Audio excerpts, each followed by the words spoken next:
अफगानिस्तान में Soviet union की सेना युद्ध लड़ रही थी और उसका सामना कर रहे थे यही तालिबानी। जी हाँ, उसी समय तालिबान का उदय हुआ।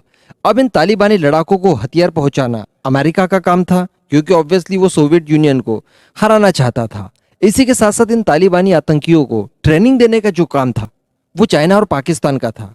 इस समय आपको थोड़ा सा आश्चर्य लग रहा होगा कि चाइना तो रूस के इतने करीब है, लेकिन वो रूस को ही हराने, जो उस समय सोवियत यूनियन था एक्चुअली, उसी को हराने चाइना ने कंट्रीब्यूट किया। तो जी हाँ, ऐसा ही हुआ। दरअसल अमेरिका ने ही चाइना को का ताकतवर बनाया है, ताकि दोनों ही कम्युनिस्ट देश यानी रशिया और चाइना दोनों ही बराबर ताकतवर हो जाए, आपस में लड़े और मिट जाए। खैर, हम लोग यहाँ पर टॉपिक से थोड़ा सा हट गए हैं। तो चाइना और पाकिस्तान ने बहुत मदद की थी अमेरिका की, तालिबान को खड़ा करने में, उनको ट्रेनिंग देने में। इस वजह से अमेरिका काफी खुश था दोनों ही देशों के ऊपर। और ऐसी परिस्थिति में पाकिस्तान को भारत को काउंटर करने के लिए चाहिए थे अमेरिकन F-16। जी हाँ, उसी दौर में जब अमेरिका पाकिस्तान से खासा खुश था, उस समय पाकिस्तान ने अमेरिका से डिमांड की कि उन्हें F-16 चाहिए। और बहाना क्या दिया कि हम आतंकवादियों से पीड़ित देश हैं, हमारे ऊपर आए दिन आतंकी हमले होते रहते हैं और इन आतंकवादियों के खिलाफ हमें बेहतरीन एयर पावर चाहिए, जिस वजह से आप हमें F-16 दीजिए। उसके बाद अमेरिका ने F-16 फाइनली पाकिस्तान को दे दिए। अमेरिका को भी पता था कि इनका इस्तेमाल भारत के खिलाफ ही ऑब्वियसली होना है, लेकिन फिर भी अमेरिका ने शर्त तो बीच में रख दी थी और ये कहा था कि इनका इस्तेमाल आप केवल आतंकियों के खिलाफ ऑपरेशंस में कर सकते हैं। बराबर ऐसी परिस्थिति में भारत के खिलाफ इन F-16 का इस्तेमाल नहीं किया जा सकता। जब भारत और पाकिस्तान के बीच में इस तरह का एक द्वंद्व युद्ध हुआ था 2019 की बालाकोट एयर स्ट्राइक के बाद, उसमें हमारे पायलट अभिनंदन ने अपने MiG-21 से F-16 को मार गिराया था। लेकिन पाकिस्तान ने इसे कभी कबूल नहीं किया।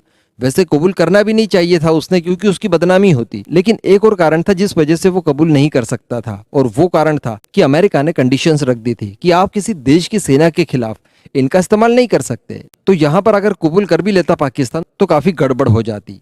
अब दोस्तों, मैं आपको बता दूं कि अमेरिका द्वारा रखी गई इस कंडीशन का उल्लंघन पाकिस्तान न करे, इसके लिए एक एयरमैन भी अमेरिका ने अपॉइंट किया था पाकिस्तान के अंदर। तो 2018 से लेकर 2019 के बीच में जो पाकिस्तान के शाहबाज एयरबेस में तैनात थे अमेरिकन एयरमैन, उनका नाम था काइल विल्सन।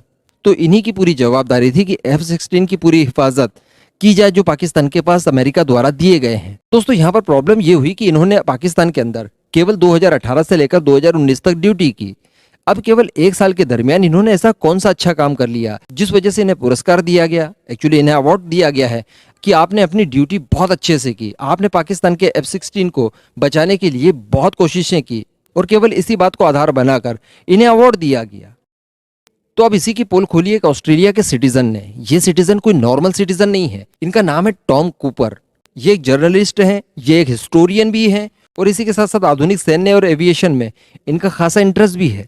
कुल मिलाकर ये काफी पहुंची हुई चीज है। तो इन्होंने दोस्तों अपने फेसबुक पोस्ट के जरिए जो किया है काइल विल्सन के खिलाफ, इन्होंने लिखा है कि क्या बात है, आपको तो अवार्ड मिल गया इसके लिए। और इसी के साथ साथ टॉम कूपर ने ये कहा कि जब 2019 में भारत के पायलट ने अपने MiG-21 से पाकिस्तान के F-16 को मार गिराया, तो यही काइल विल्सन थे जिन्होंने पाकिस्तान की सेना के साथ मिलकर जो F-16 का कचरा था ना, जहां पर वो गिरा था, उसे समेटने में मदद की। और इस काम को काफी जल्दबाजी में किया गया, ताकि ऐसा ना हो कि वहां के आम लोकल लोगों को इसके बारे में जानकारी लग जाए और इसकी फोटोज वीडियोस वगैरह वायरल हो जाए। आपने ये वाली इमेज देखी होगी, इन्होंने कितनी भी कोशिश की लेकिन ये इमेज वायरल आखिरकार हो गई थी, जो कि एक इंजन का पार्ट है जो F-16 में लगा होता है।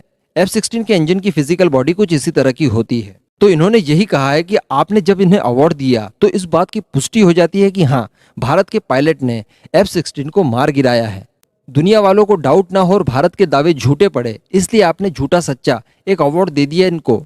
इसी के साथ साथ टॉम कूपर ने यह भी खुलासा किया कि पाकिस्तान के ही कुल 4 पायलट जो कि अभी भी अपनी सर्विसेज पाकिस्तान एयरफोर्स में दे रहे हैं, उन्होंने खुद इस बात को स्वीकार करते हुए इन्हें बताया था कि हाँ, पाकिस्तान का F-16 शॉट डाउन कर दिया गया था अभिनंदन के MiG-21 के द्वारा। हालांकि टॉम कूपर उन 4 पाकिस्तानी पायलट्स का नाम सार्वजनिक नहीं करने देना चाहते, क्योंकि ऑब्वियसली वो अभी इस समय सर्विस में है और अगर उनका नाम उजागर कर दिया गया तो उन पायलट्स को दिक्कत हो सकती है, इसलिए नाम उनके अभी नहीं बताए गए हैं। लेकिन टॉम कूपर का यही कहना है, उन्होंने पूरा साबित कर दिया है कि भारत के द्वारा जो किए जा रहे हैं दावे F-16 को मार गिराने के, वो पूरी तरह से सही है। अमेरिका खुद अपनी बदनामी से बचने के लिए अपने एयरमैन को अवार्ड देता है ताकि इन सारी बातों के ऊपर पर्दा डाला जा सके, लेकिन वास्तविकता यह है कि भारत ने F-16 को मार गिराया था। तो ये पूरा निचोड़ है इस वीडियो का। आने वाले में कुछ ही दिनों में एक और वीडियो आपको देने वाला हूं, जिसमें मैं आपको बताने वाला हूं कि विंग कमांडर अभिनंदन की वजह से F-16 के कितने बुरे हालात हो चुके हैं। जी हाँ, अमेरिका आज विंग कमांडर अभिनंदन के नाम से लिटरली रोता है, इतना बड़ा दर्द उन्होंने दिया है। ये सारी बातों की चर्चा हम लोग अगले वीडियोस में करेंगे। जय हिंद।